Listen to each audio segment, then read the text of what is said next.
পনিরের তো অনেকেই অনেক রকমের রেসিপি খেয়েছো, তবে আজ এটা কিন্তু একদম নতুন রেসিপি।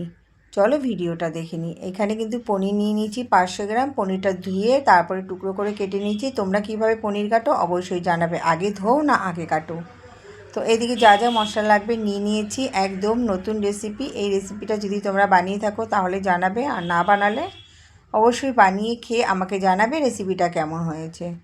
আমার এই নতুন নতুন ভিডিওগুলো যদি ভালো লাগে তাহলে অবশ্যই লাইক কমেন্ট করে পাশে থাকবে, আর একটু বন্ধুদের মধ্যে ছড়িয়ে দেবে, তাতে আমার কাজের উৎসাহটা আরও ভালো হবে।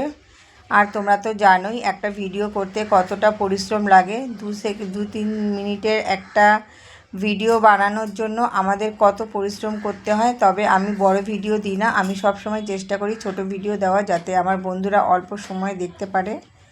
তো কথা বলতে বলতে দেখো অনেকটা কাজ কিন্তু আগিয়ে নিয়েছি। আর এখানে ফোড়নে পড়ে গেল জিরে, তেজপাতা, শুকনো লঙ্কা, তারপরে বেটে নেওয়া মশলা দিয়ে দিলাম, আন্দাজ মতো নুন আর হলুদ দিয়ে এবার মশলাটাকে ততক্ষণ অবধি কষে নেবো যতক্ষণ মশলা থেকে তেল না ছাড়ছে। এদিকে দেখো মশলা কষে উঠেছে। এবার দিয়ে দেবো ভেজে রাখা সমস্ত সবজি, মানে আলু আর পনিরগুলো দিয়ে ভালো করে কষিয়ে নেব। এটা ততক্ষণ কষাবো যতক্ষণ মনে হচ্ছে ঠিকঠাক হচ্ছে, ততক্ষণই কষাবো। তারপর দিয়ে দিলাম টমেটো সস।